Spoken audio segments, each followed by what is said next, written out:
আজি মোৰ সোণালী মুৰ্গী পোৱালিখিনিৰ ৭৫ নম্বৰ দিন হৈ গ'ল। এতিয়া বৰ্তমান আবেলিৰ সময়। আবেলি প্ৰথমতে দানা দিয়া গৈছিলে, যোনটো আপোনাৰ গডৰেজৰ ষ্টাৰ্টাৰ, সেইটোকে দি আছোঁ। ফিনিচাৰটো মানে অলপমান পুৰণা পাই আছোঁ কাৰণে গডৰেজৰ এতিয়া ষ্টাৰ্টাৰে ব্যৱহাৰ কৰি আছোঁ। ষ্টাৰ্টাৰটো ফ্ৰেছ দানা হয়, সেইটো কাৰণে।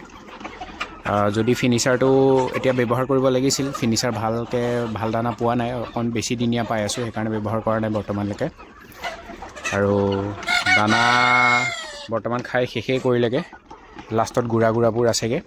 আৰু বাকী পানী দিয়া গৈছে। পানীত এইকেইদিনত এই দুদিনৰ আগত মাত্ৰ লিভাৰ টনিক ব্যৱহাৰ কৰিছিলোঁ আৰু মাল্টিভিটামিন ব্যৱহাৰ কৰিছিলোঁ।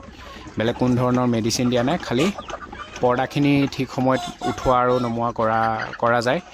বাকী এতিয়া দেখা পাইছে আবেলি হৈ গ'ল, কিন্তু হ'লেও পৰ্দা উঠাই থোৱা আছে সম্পূৰ্ণকৈ, কাৰণ কিয় ডাঙৰ হৈ আহিছে যিহেতু মুৰ্গীখিনি, আৰু গেছ যথেষ্ট জমা হৈ যায় গোটেই ৰাতিটো, যিহেতু ৰাতি দীঘলীয়া, দিনটো ছুটি, সেইটো কাৰণে ৰাতি যথেষ্ট জমা হৈ যায় আৰু ৰাতিপুৱা উঠাই নিদিওঁ। মোটামুটি 9টা চাৰে 9টামান বাজি যায়, যেতিয়ালৈকে অলপমান ৰ'দ নোলায় তেতিয়ালৈকে উঠোৱা নাযায়। তাৰপিছতহে উঠাই দিওঁ গেছখিনি ওলাবলৈ, আৰু গোটেই দিনটোত ভালদৰে শুকাব নাপায়। সেইকাৰণেও মানে গেছটো বেছি জমা হৈ গ'লে আকৌ কোৰাইজা বেমাৰ লাগি যাব পাৰে, কিন্তু আগতে লাগিছিলে, কিন্তু এতিয়া বৰ্তমান ঠিক হৈ গ'ল সম্পূৰ্ণকৈ। চৰ্দিও লগা নাই, কোৰাইজাও নাই, কোনো ধৰণৰ সমস্যা নাই।